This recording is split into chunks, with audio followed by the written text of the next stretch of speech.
Нийслэл хотын төвлөрлийг сайруулж төгжрлийг бууруулах ажлыг эрчимжүүлэх үүднээс ерөнхий сайд дүүрэг бүрт хийгдэж байгаа ажилтай газар дээр нь очин танилцж, засгийн газрын шийдлийг бүтээн байгуулалтад нь уялдуулан тухайн дүүргийнх нь нөхцөл тааруулан гаргаж байна.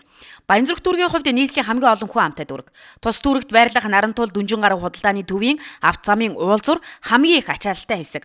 Энэ ачааллыг бууруулахын тулд Дүнжин гараг худалдааны төвийн урдуур тавьсан хэвтээ тэнхийлгийн замыг нарны замтай холбохоор хоёр байршилд нүхэн гарц хийж байна.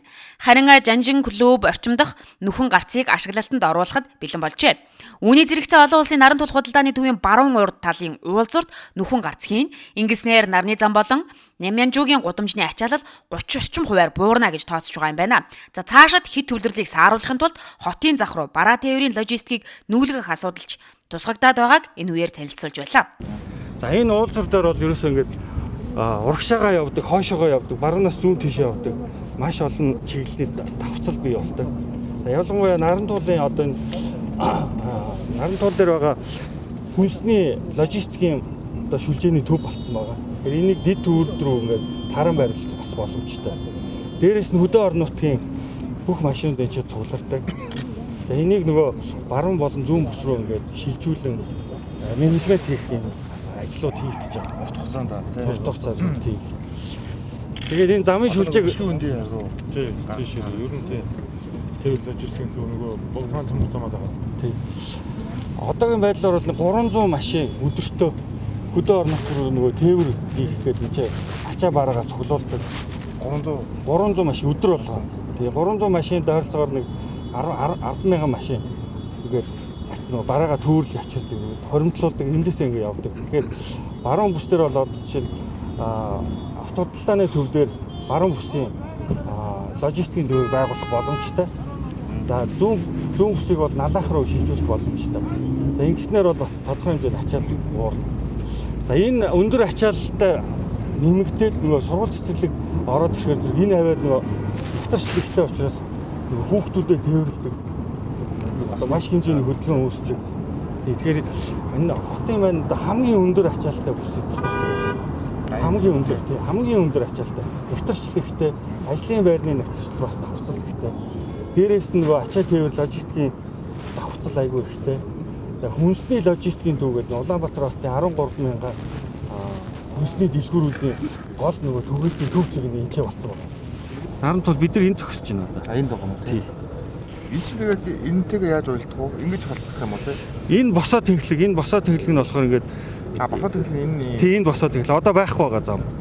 За дээрээс нь чинь ингээд ийм бүтэн блок авах. Энэ блок дундуур ямар ч зам байдгүй. Энэ хэвтэйгээр нэг хоёр юм. За гэр хорооллын дахин төлөвлөлтийн тухайд нийслэлийн хэмжээнд 1694 га газрыг дахин төлөвлөлтөнд оруулж орон сууцжуулахаас Баянзүрх дүүрэгт 598 га газарт 24 хэсэгжилсэн талбайд 14 аж ахуй нэгж орон сууц барьж байгаа юм байна. Бангар университет нийтдээ 360-аад нэгж талбар өрөх айл хашаа чөлөөлөхөөс одоогийн байдлаар 320-д чөлөөлсөн явж байна. За энэ баган тэргөө гэхэд 270-аас 203-ыг чөлөөлсөн явж байгаа. 278-аас 203-ыг чөлөөлөөд орон сууцнд ингээд оруулаад гацаа чөлөөлсөн явж байгаа. 37 хэсэгдсэн талбайг зарлцсан 32 хэсэгдсэн талбайд бол орон сууцчлах хөтөлбөр үргэлжилж байна. Хэвээ үргэлжилж байна. Ер нь нийтдээ бол бид 45,000 айлын орон сууц барихаар төлөвлөсөн явж байна. За энэ он гарснаар бол 10,000 давсан 10,473 айлын орон сууц орсон. За эх жил 22 онд бол бид 4,000 гаруй орон сууц бол одоо хүлээж авна гэдэг нь хүлээлттэй байна. Хотын төвийн төвлөрлийг сааруулах хамгийн гол гарц бол дэд төвүүдийг байгуулах. Баянзүрх дүүргийн хувьд шархад дэд төвийн бүтээн байгуулалт өрнөж байна. Дэд төв дүүргийн 8, 9, 10, 17, 24-р хорооны нутаг дэвсгэрийг хамрах бөгөөд энд 300 ортой эмнэлэг, 240 хүүхдийн цэцэрлэг, орон сууц, бусад барилга байгууламж барина. Нэгдсэн эмнэлэг гэхэд эрүүл мэндийн үндсэн 17, төрөлцсөн 11 төрлийн тусламж үйлчилгээг үзүүлэх юм. Эмнэлэг барих хөрөнгийг 2022 оны төсөвт тусгана гэж ерөнхий сайд хэллээ. 6 дэд төвийг бидний хувьд ингээд зарлаад өмнө нь одоо бас хэлжсэн ажлуудыг эрчимжүүлэх зайлшгүй шаардлагатай.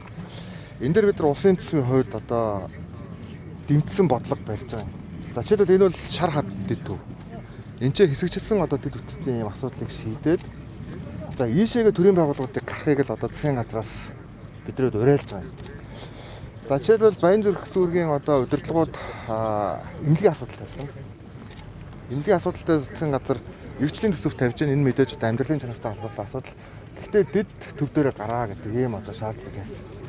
Тэгэд энэ асуудал маань өнөөдөр шийдэгдээд одоо энд бид нэр 300 ортой одоо томоохон хэмжээний ийм стандартын одоо эмнэлгийг барихаа болж байна л да. Яг үүнтэй адилхан одоо бид нар зөвхөн хотын төвд одоо барилга бариад байх биш. Энэ 6 дэд төв цаашаа энэ маань 10 дэд төв болно. Энэ 10 дэд төв дээрээ хувийн хвшилж одоо ийшээ хөрөнгө оруулалт хийх. За төрийн байгууллагууд ч гэсэн ийшээгээ задарч гарах. Эднийг холбосон одоо дэд бүтцүүд холбогдож ижил Улаанбаатар хотын гэр хорооллын асуудал ч одоо шийдэгдэн цаашдаа төвчрлийн асуудал ч гэсэн ингэж бүрэн шийдэгдэнэ. За дээрэс нь бид нар одоо яг энэ хойтлоор нөгөө хурдны замын маршрутаа шалгаж явж байгаа.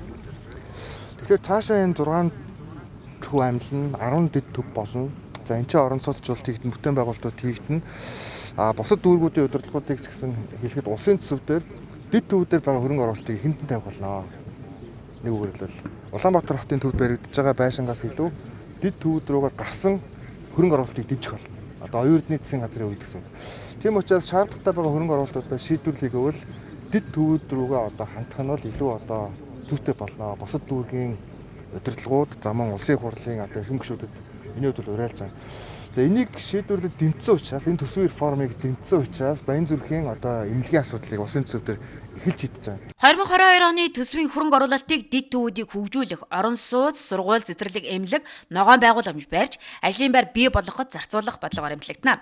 Ингэж байж төвлөрлийг сааруулж, төвжирлийг бууруулна гэдгийг ерөнхий сайд онцолж байгаа юм. За мөн засгийн газар, яам агентлаг, нийслэл дүүрэг бүр нэгдмэл бодлоготой байх ёстой гэдгийг энэвэр хэллээ.